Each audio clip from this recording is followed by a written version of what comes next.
session now.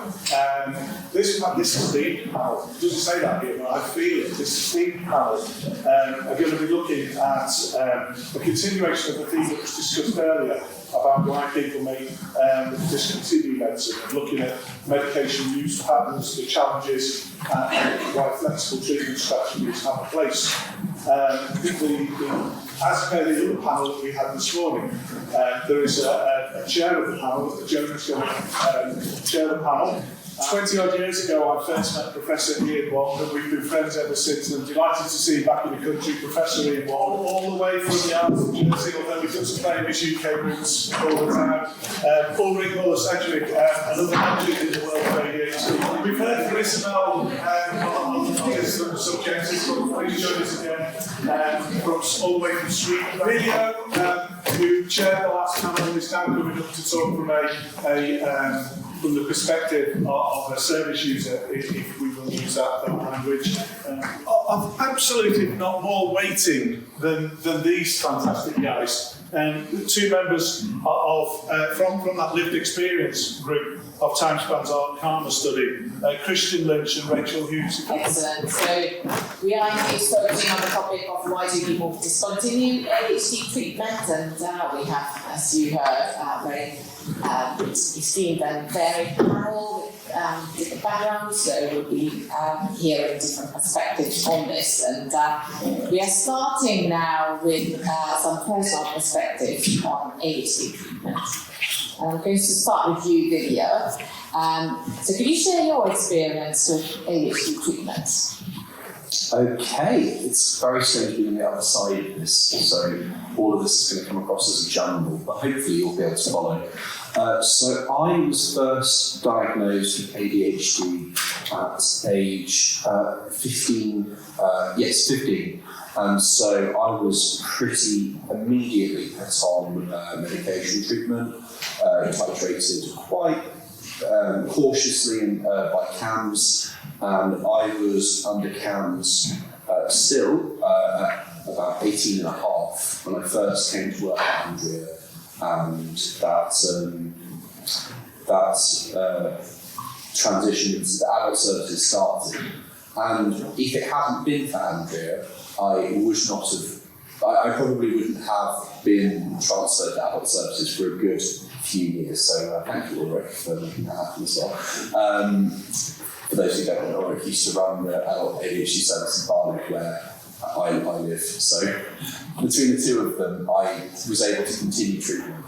But one of the things that became apparent when I first started understanding my own condition as a patient and understanding patient advocacy was that the caution in my titration had basically meant that as someone who has always been tall and always been bigger because of that, I had been put on a tiny dose of Concerta. So I was about roughly the same height I am now, and I was on 18 milligrams. And so for me, my treatment path went up and down, and adult services, I was titrated up to 45 milligrams of Concerta. Things went pretty well while I was working and while everything was in one place. And it was when I started my degree that things started to go wrong in a sense, because I had been discharged from adult services, told I needed a thing. And from then on out, I was unable to get a medication review, which my GP was willing to keep prescribing medication for quite a long time. And so from a lot of my degree, I didn't have any issues. But now I'm in the final year, as I mentioned earlier, I am about 20 days from handing in my dissertation, and I don't have any medication, because that discontinuation hasn't been by choice, but has been because I've effectively fallen off the radar.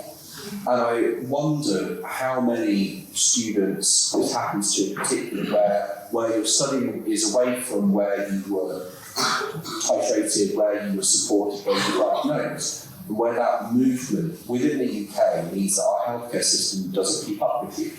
And for those who go through the tube routes with private providers, I think that there's potential that there's less of an issue, because much of the clinical treatment is remote anyway. But then I'm aware from friends and from people I've worked with that they don't, that it's not always a perfect solution either. And so I think, for me, one of the really important things that TIMESPAN shows us is the reason for discontinuation is not always a personal choice. Thank you very much for sharing your experiences with us. That is very, very helpful to hear. And I'll move on to Christian. So could you tell us about how you found starting ADHD medication as an adult? Okay, thank you. I was actually looking forward to ADHD medication because I had a few issues previously in my life in getting focused and my life together. I had struggles with.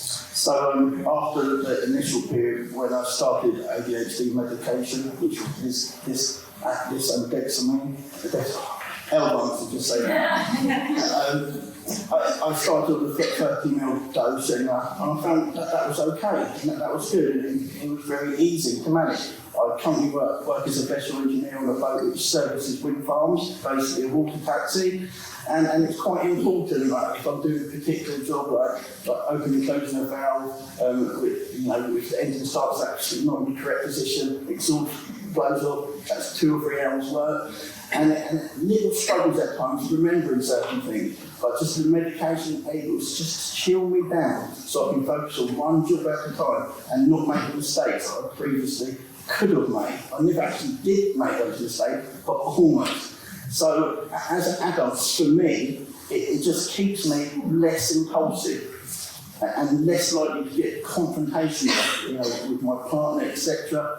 We've all experienced a greater, smoother, and more enjoyable lifestyle.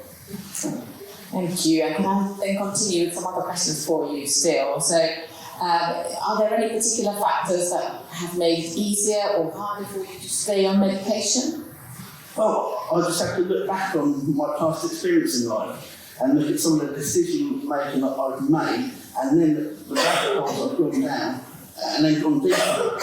And we're going to go personally right into it, but I'm now able to, before I make an action, stop and think, and then able to, I'm not going to go down that road. And that's the major fact and the difference in my life. I can choose what's good for me now and what's right for me, and how I'm going to end up being a productive person.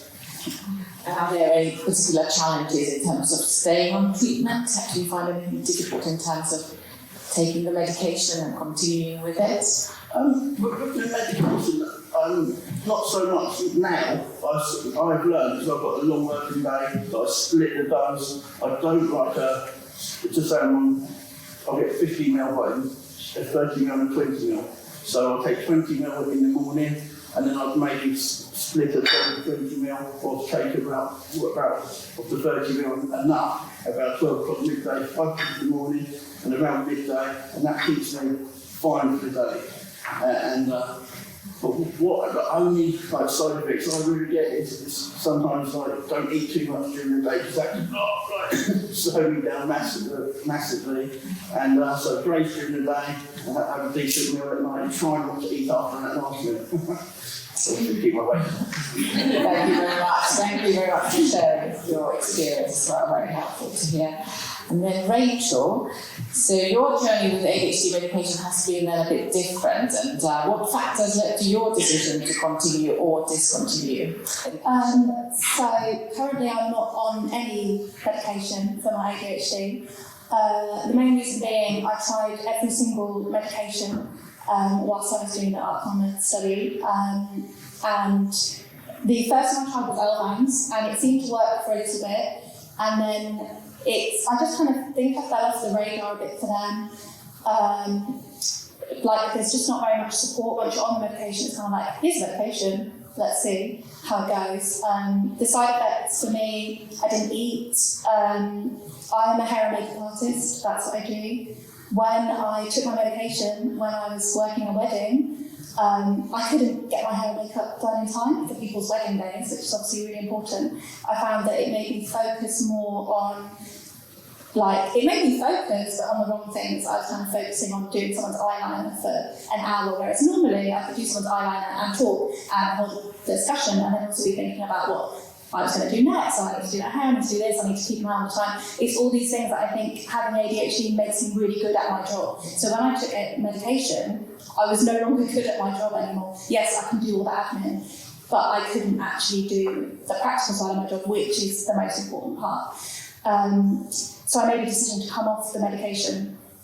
And then, personally, I feel like medication would be really good for me to have for kind of everyday, day-to-day life. However, I've gone back to my ADHD people, the Borough of Sutton, and they said that because I came off medication, I've actually been discharged and I have to go back to the back of the waiting list. So I now have to wait 18 months before they even look at it. It's almost like I've been diagnosed with ADHD, here's medication.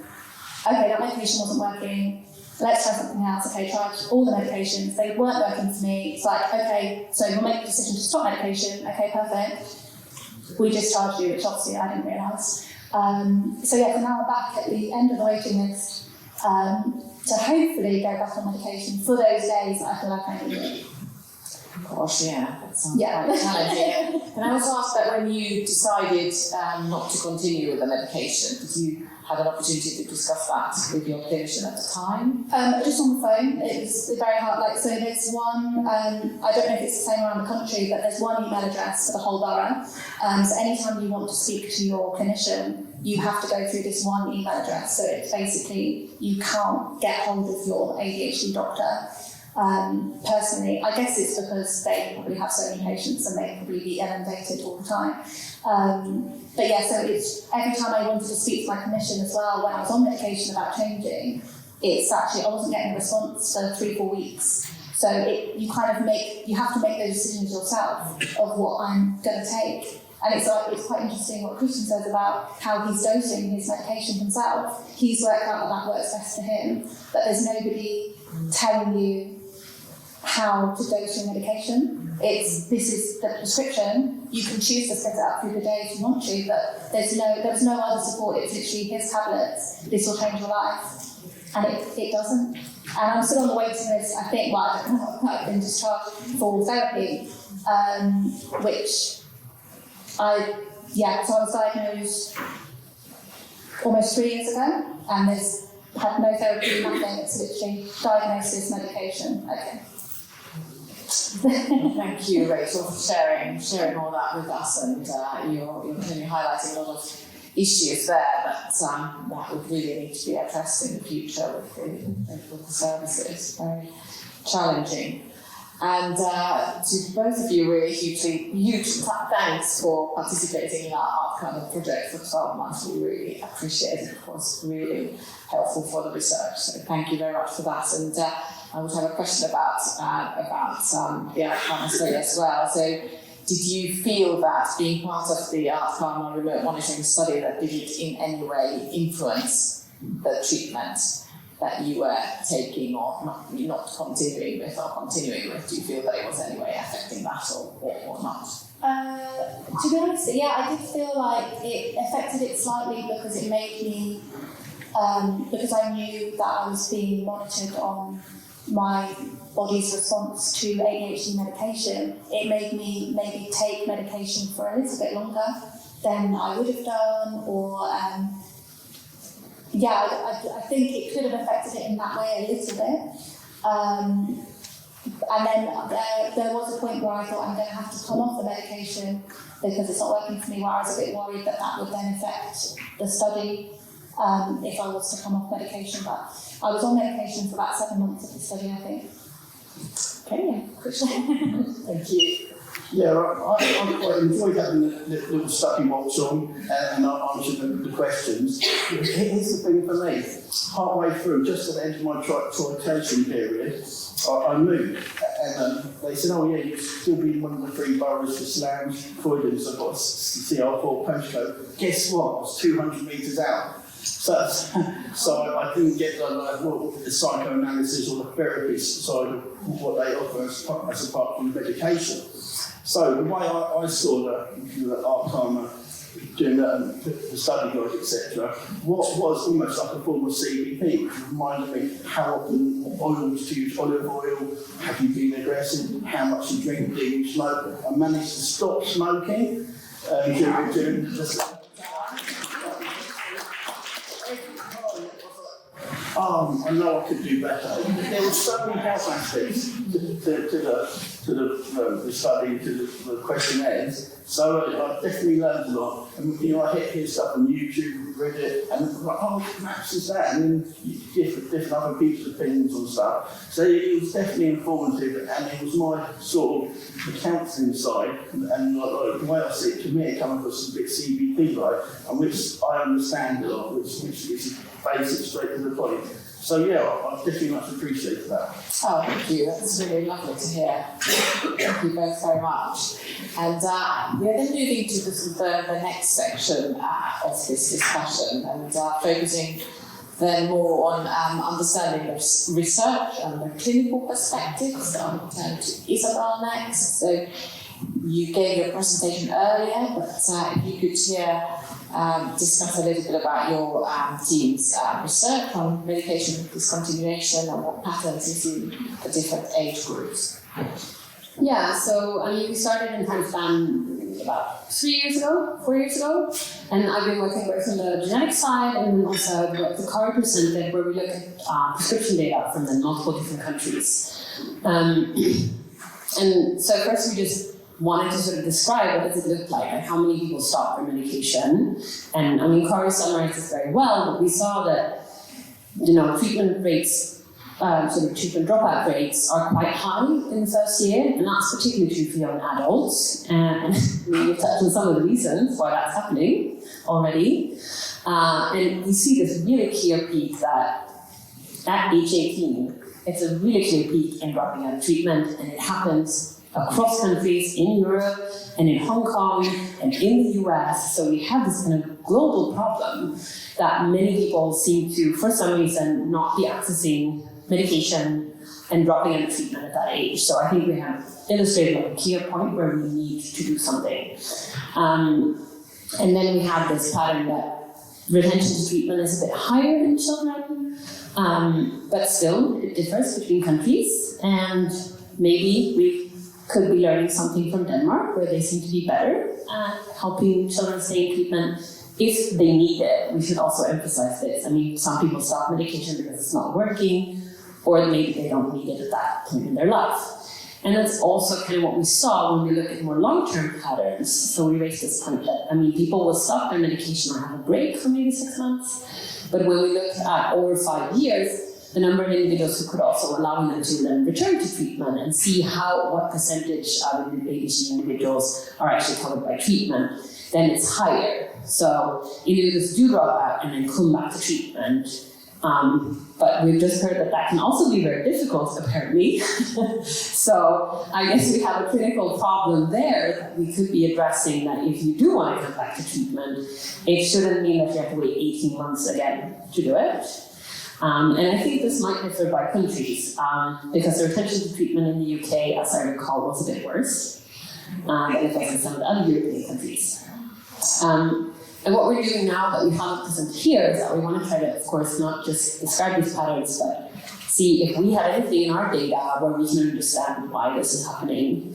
And so our initial plan was to think, okay, if you have other co-occurring conditions, particularly mental health conditions, or things like other neurological conditions like epilepsy or migraine or sleep disorders that are so severe that you actually have been able to get them treated in specialist care, could that be affecting how likely you are to stop medication? So we kind of know this from a clinical perspective, that it makes it harder to manage the treatment of one condition like ADHD if you have a lot of other conditions. So we looked at this with electronic health records and national registers, where we have information on treatment and we have information on diagnosis. And in children, we see some effect. So children who have ADHD and co-occurring autism are more likely to drop out of treatment. Similarly, if they have a diagnosis of obsessive compulsive disorder, this seems to be a reason reason for stopping medication, and also if you take other types of psychotropic medication like antidepressants and anxiolytics, that also is associated with stopping treatment earlier on. But in teenagers and in adults, none of these things are associated in any of the countries that we looked at. So the sort of co-occurring conditions or medications that you come into ADHD treatment with don't seem to have an impact really at all on how likely you are to stop medication in that first year. So that's why I'm excited to be here today and hear more about, okay, we can't find in our registry data good reasons for these very high rates of dropping out. So now we're going to find other approaches to think about what's going on and why it's happening. Thank you very much, Isabel. That's very helpful to hear. Thanks for all your careful analysis and work on the registered data, which has been very helpful to see what predicts out. Even if it doesn't predict, we need to know that as well. So I think it was quite surprising that none of the comorbid conditions would be associated with the likelihood of stopping treatment, because we know they can affect how well the medication works. So this is quite surprising to us, actually. Okay, and then I'm moving on to Ulrich, and we'll have a question for you as a clinician. So, what are the most common reasons your patients stop ADHD medication? Yeah, I think we have either heard or seen all the reasons why patients stop taking their ADHD medication. I would kind of differentiate them into two groups of reasons. So there's, on the one side, really all the problems that you've heard about, how services are organized, how difficult it is to get hold of the medication in the first place. I think in countries where you have to pay either full amount or need health insurance to get hold of your medication, that could also play a role. So really financial reasons. And I think in the UK, it was mentioned, this postcode lottery almost depends on where you live, and then people with ADHD, they often move around because they take on new jobs, or they go abroad and try something new. That will all have an impact on how easy or difficult it is to get hold of your medication. Then we had this big issue that came out in the outcome study, this medication shortage, which I think is luckily better now, but it was really hard work sometimes for patients. Either we had to change the medication, or they almost rationing the medication so that it would last longer. And then I think we have also heard about the more personal reasons. So it's basically patients make a decision. This is not for me, and which usually comes at the end of a cost-benefit analysis. So if the benefits don't clearly outline the disadvantages, and they are often side effects, or it's just not working good enough. I think I also heard one point here that I always stress when I do training sessions for prescribers, how important it is really to get this initial titration right, and how important it is to explain what the medication does and what it doesn't do. So, because when patients say, I hyper-focus now too much on one thing, it's almost like a cognitive side effect. And this is sometimes indicating that the dose is just too high now. So you have to kind of go back to the drawing board and maybe retitrate the medication. And then there's changes in personal life. So when patients have finished their university studies, they may stop taking medication. When they get married, they want to have a baby and then make a decision. It's probably a good thing for many of them to stop taking medication, or when they just have retired and don't have to go to work anymore. So this could all be times in life and you don't need your medication any longer. Thank you very much. Thank you. It's very helpful. And then, so what does the latest research say about long-term treatment adherence? I think we start in the oldest literature first. Now, in 2009, we were commissioned by the NIH, the Health Technology Assessment, looking into, specifically for the adolescent, how long they could stay on the treatment. And that was probably the first project we ever done on it, and with Andrea. So there were two parts of it. One part is using the big data to look into it. There's no surprise you see that the teenagers are dropping significantly. When they reach 21, almost no one actually on treatment anymore, because the setting have a problem, because they can't make the transition properly. And secondly, it's also interesting is we also have another part of it. We interview some of the people, they stop the treatment, and in order to understand the qualitative side of it, because the big data can't tell you why they stop the treatment. And you need to talk to them directly. And as you said that, some people, they choose to stop the treatment because they choose a lifestyle that they can have an outdoor lifestyle. So they don't really need to have really focused concentration. But for some people that they actually have an office job, they would go back to treatment because they need to have that kind of concentration in the office. So that's the bit that we learn about it. So it means that each person got to choose their own lifestyle with what is actually suitable for them.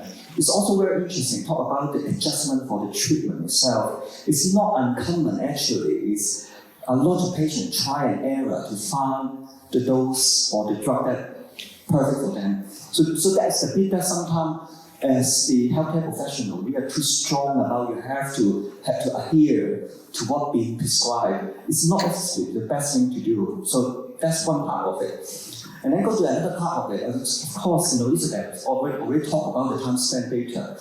But actually, there was another study done as a prospective study. It's not a big data, but it's a prospective study called ADVOCACY. It's conducted by myself with David Cockfield. No surprise, 2 years later, we only have 55% of the children come back for their medication. So it's exactly the same as what you have actually. So it means that no matter what setting you are, you see very similar things about the continuation of the treatment. So that is the bit that we know about it. But we can also borrow the information from other drug treatment. I also did some study on antidepressant in children. No surprise, you see exactly the same pattern. Indeed, even worse. About 25% of the children only have one prescription of the antidepressant they stop.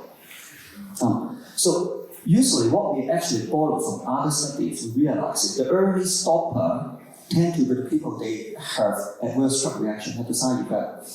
If they couldn't actually get hold of the clinicians or someone to talk about it, what do? They stop. And they get bad experience, so they won't continue.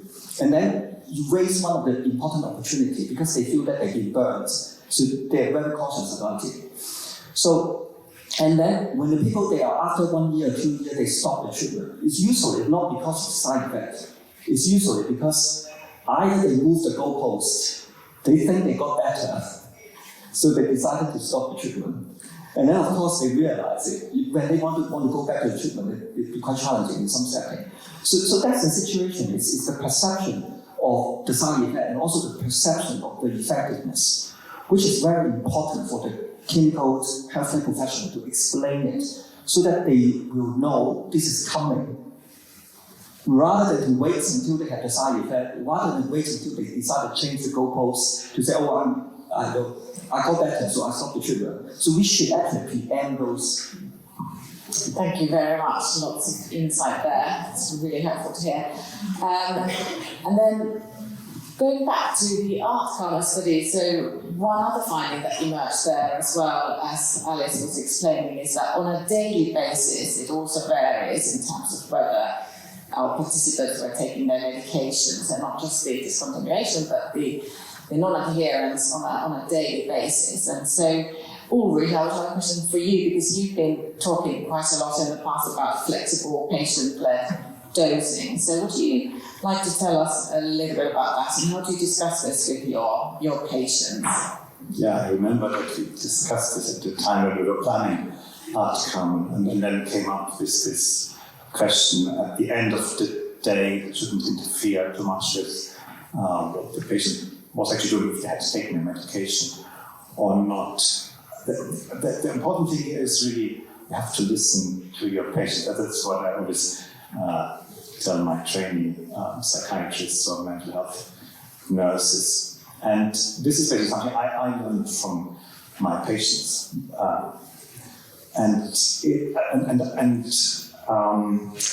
I see it conceptually in a model which is called shared decision making. And this has a bit of history, I'm not sure if you've got the time. So about when I was still academic, I had planned a research for patient benefit study. It was a proper clinical trial where we had two arms. One was fixed dosing, we called it, and one was flexible dosing. So we would have instructed two groups randomly to do either or, and then it costed the whole study, but I never got the research funding. And then, but interestingly, at the same time, a colleague in my own trust who had better links to the powers to be got the study for a study about shared decision making, where I then was a research participant. So she did basically selected patients and psychiatrists, and all psychiatrists were trained how to do shared decision making, and it was a qualitative study. So I learned something, at least in that other study that was funded, and that one of the research participants. So I also was a research participant in that study. But this is, it's really, it's the conceptual framework. So shared decision making means you provide as much information as possible. So we send links to web pages, we hand out these choice and medication leaflets, and then almost ideally the patient, once they've got all the information, should make the decision which medication we want to start with, a longer lasting one, a shorter lasting one, within the nice treatment algorithm framework. I think you can do it. We have this flexibility. And then when you end up doing this kind of flexibility, like the medication on days when they need to sit in front of a computer and they need to work, but maybe not on the weekend. We don't have evidence other than this observational study evidence, which I think shows that it's really happening. I don't know to what extent it's happening, so that will be interesting to see in the study. Thank you very much. So would others like to comment on this issue of flexible dosing? Just had a thought. So coming back to what we see in research, so this is not work that we have done in TIMESPAN, but work by colleagues like Steve Ferrone in the US. And that one of the reasons for this sort of non-adherence of not taking a pill a certain day, I mean, that came up in that comment. One was, okay, you don't feel like you need the medication that day, that's good. But a lot of it was forgetting to take the medication, which maybe is not that surprising if you think about ADHD. And I also heard this comment before that, you know, with a son at university, unless his mum calls him every day, he won't take the medication. And so there is actually some research now that suggests that a very simple text intervention that comes automatically once a day, reminding you to take the pill, can really boost adherence to treatment. And this costs nothing to implement in healthcare service. So I think we have some answers that we could address already, and it would be very simple to do. So once you get your prescription, this text message just automatically comes at a time of the day when you want to take your medication. And maybe we have a solution that could increase this forgetting aspect of non-adherence to medication. But this assumes that it's better to take a medication than not.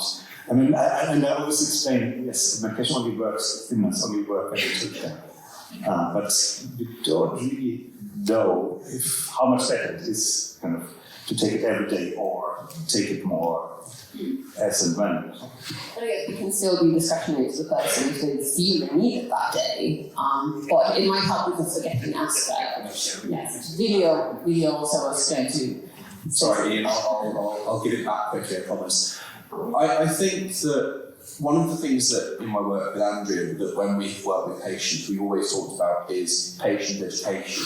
And you, as the individual with ADHD, being educated in your medication and what it does and what it doesn't do. And that understanding enabled me, as a young adult, to make those decisions for myself. So I wouldn't take my medication at the weekends, because unless I am trying to do some personal admin work, as a student, it's very little purpose. If I'm studying or working Monday to Friday 9 to 5, those are the times in which I want my medication to be effective. That's the time in which I need that focus. But actually, particularly in what I do currently for work, with a lot of communication strategy revolving around design and graphic design in particular, there are times I don't take my medication because I like feeling more creative.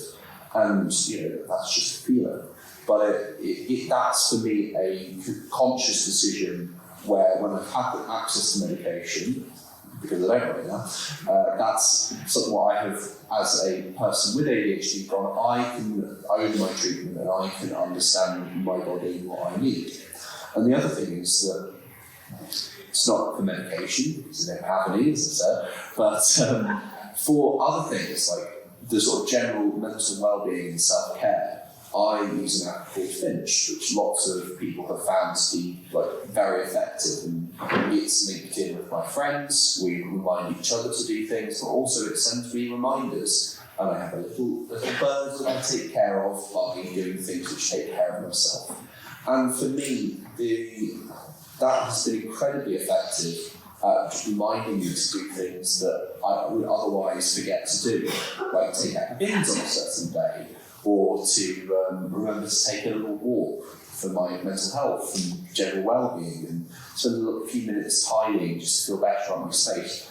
It's had a huge impact in my general well-being, and you can see from its in-app tracking of my mood from when I started using it to now, that my mood has generally increased on a daily basis because I have that really easy intervention. So I absolutely, anecdotally agree with everything that you're saying and everything that has been observed.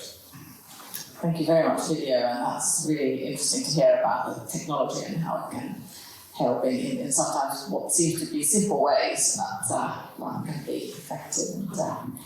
Yeah, I mean clearly that we are, some of the healthcare professionals is changing according to what we understand about the disease and also about the patient themselves. I remember when we had the first life guideline, we don't recommend drug holiday.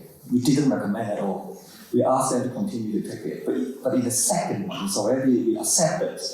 In reality, this is not a bad thing at all, because you would know the effects of stopping the treatment. So that's important. And second thing is, I had a discussion with Andrea not long yesterday, I think actually, we need to think about it. It's the healthcare system, whether it is in Hong Kong or in the UK, specifically the healthcare system rely on public funding. They are stretched. They really stretch at this particular point. A lot of things that we discussed today about the patient education, about empowering the patient to take control, ownership of their treatment, should be actually strengthened with the NGO so that they have someone they can actually coach them and look into the whole thing that we just discussed. You do have the right, to think about what is the best for your own treatment, and then have someone you can discuss, and also some way that you can go back to the system to say, hey, I think your situation is you're hyper-focused, basically, the situation. You're hyper-focused in the wrong things. And there are actually possibilities to adjust your dose and even the timing itself, and to make it better, but you will not offer that particular choices. And that is something that we think that, in TIMESPAN, we need to start to think about how we bring into this particular important aspect of we cannot only rely on the healthcare system. We need to empower our patients to think differently. Thank you very much, Ian. Very helpful. Could you talk a little bit more about what non-medication strategies you think might be helpful for those people who want to discontinue taking medication? Reminders on my phone constantly. So I don't have an app thing because I've tried using those apps before and I just forget to open them. So instead, I have on my phone in the calendar every day, there's things so I go for a run every 3 days. That's in my calendar for the next 10 years. Whether I'm still going for a run for 3 days in 10 years, I don't know. Things like that. So I also have 3 calendars, digital, on my phone, and also a calendar on the wall. So I don't forget things like coming here today, things like that.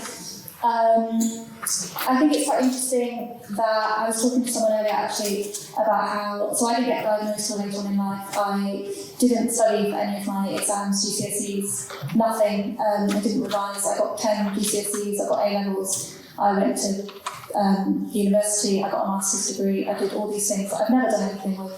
I just did. And I think you come up with all these strategies and then sometimes something happens in your life. So mine was having my children made me realise that those strategies just couldn't work for me anymore because I'm no longer the sole focus of my life, my children are. So I think it's quite interesting that people are coming to those points of being diagnosed at those kind of, so having children coming through menopause, those kind of GCSE stages of your life. Sorry, I'm going off on a tangent, but I just found it really interesting that we, as ADHD people, we have these strategies that can work and work and work, and then suddenly one day they just don't work anymore. And then we think that medication is going to solve that, but actually you still have to strategize with medication when you're on it. We've heard that from your dosage that you're doing. You've got a strategy for your medications. It's actually quite interesting to hear. When I became aware that I was expecting my ADHD assessment, which does take a long time, 18 months, so what I'd done for myself was I tried to make sure at least 5 times a week I do fitness in the morning. And that sort of nullified me during the day. It made me less impulsive, probably because I was a bit tired, but I've still got through the day and done what I need to do. But that seemed to work if I'd maintained that 5 days a week. And then I also had the CPP training beforehand, so I had a little bit of understanding of the responsibilities and the consequences of actions myself. So that's what, if I ever had to stop taking medication, that's something that I would imply what I already knew, but I'd also put no doubt to actively do it and not doing it, which is the main thing. It's an action program, putting the action in. What's really interesting is that my diagnosis of ADHD led to my younger sibling being diagnosed and treated for ADHD.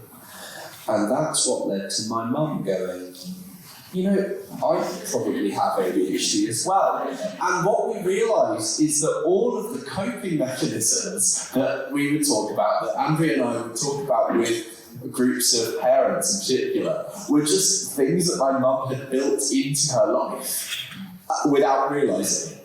And so I think that, I'm still, I've got 20 days, I still need to write the thing, but I'm doing a dissertation of unmedicated. There are definitely ways to cope with these things, and I've got my app, but I also use calendars for everything. Everything goes in a calendar, and I try very hard to keep with them. Much like you, I've got one on my phone that syncs with everything else, but I've also then got a wall calendar, which is just mostly, this is the dates that I have to travel, these are the dates that I have to be here for work, these are the dates that I have university stuff due in, etc.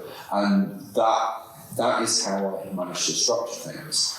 I think I just wanted to say one other thing, which is that Ian and I think very strongly agree that it's about giving people these other techniques, irrespective of what, education about medication, about being a person with ADHD. The only way the health system is going to cope with the burden that all treatment is going to increase is by people being active participants in the healthcare. Well said. Very good.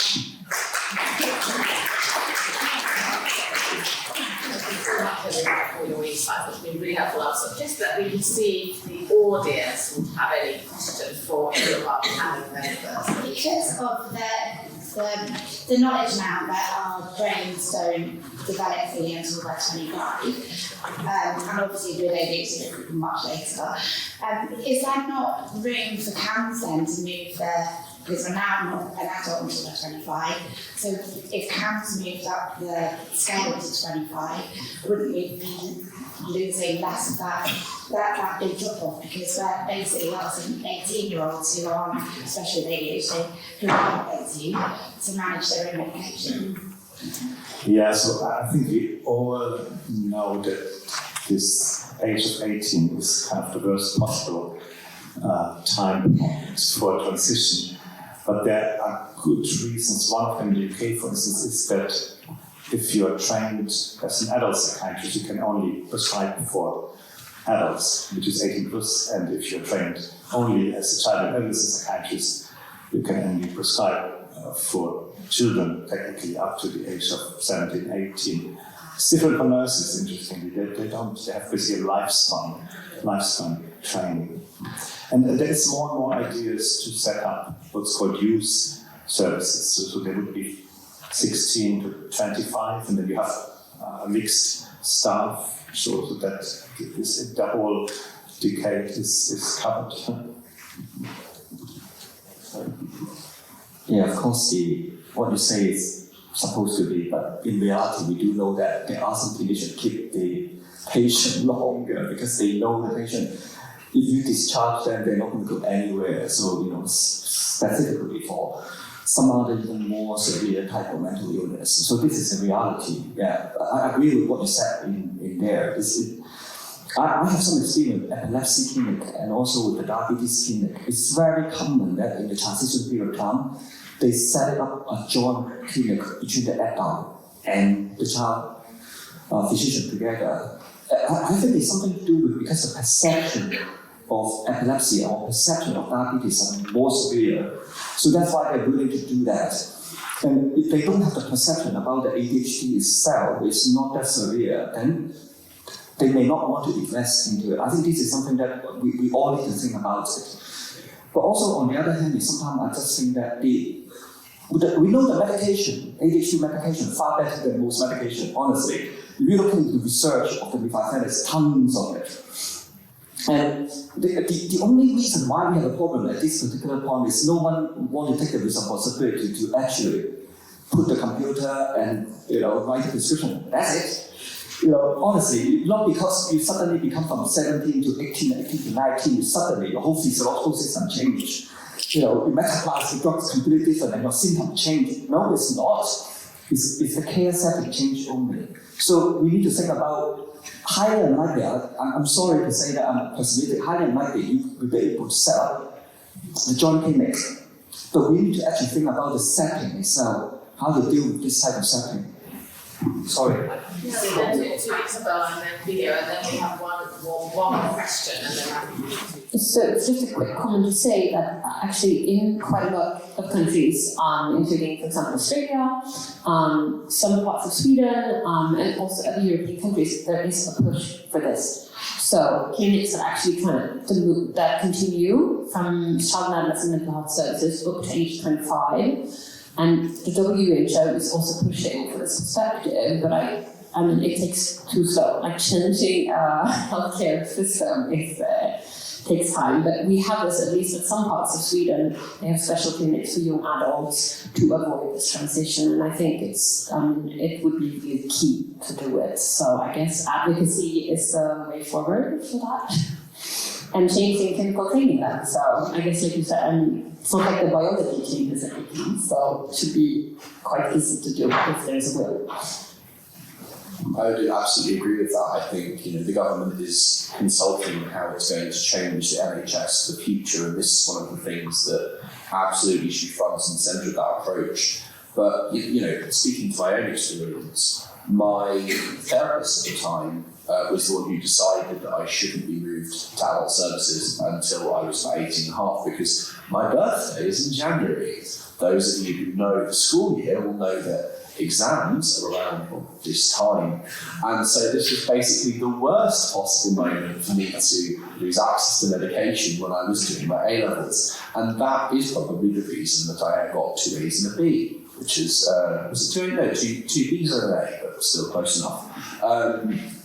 The other thing that Ian said was perception, and I think that although we're doing a lot of work to counter this, I think there is still a perception of ADHD as a childhood disorder. I think that is part of the thing that needs to change, that understanding that it's a disease that exists in the lifespan, like epilepsy, and that you don't just turn 18 and suddenly all the problems disappear. Thank you very much. And let's take the final question. Hi, I'm from Estonia, from the ADHD Union from Estonia, and my background is in anthropology and psychological research, and I'm also I stand on the same ground that you should talk to people before you research anything.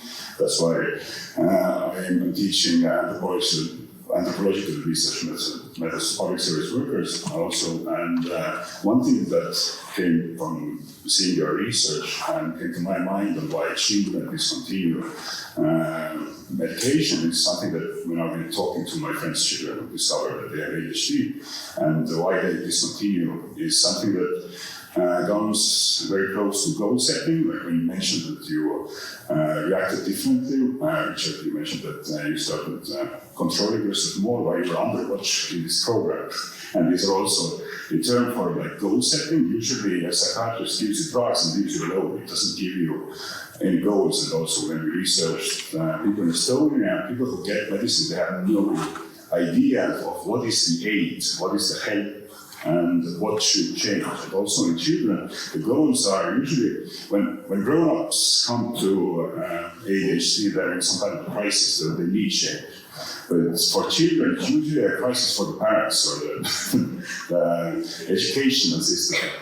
So they don't have those goals in mind, and something that I've heard a lot is a change in self-image when they start using the drugs. And the sentence I heard a lot is, I discontinued because I felt that I was losing my emotion. So it was a really big change in self-image. So there's like, the question is like, have you researched that, and what is your experience with that? The change in personality and self-image. So in children, I don't know, but I mean from reviews, one of the most common, a common reason is this, I don't feel like myself when I take medication.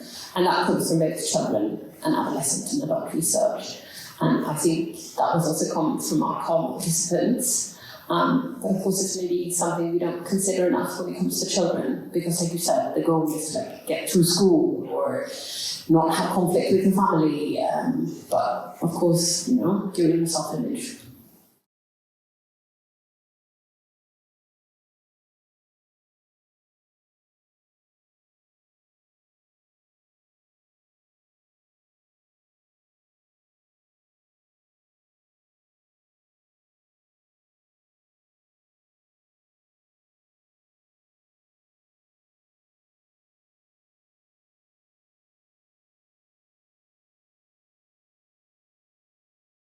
I actually know the answer to this one because there's a paper by Thomas Brown, I think, on the treatment of ADHD and anxiety and depression with the combination of Concerta and fluoxetine. And I think, you know, there is research out there, is my understanding. I found that, aside from SSRI side effects, that was quite effective at countering my anxiety. And now I'm on neither medication. The one thing that's returned in bucket loads is the anxiety.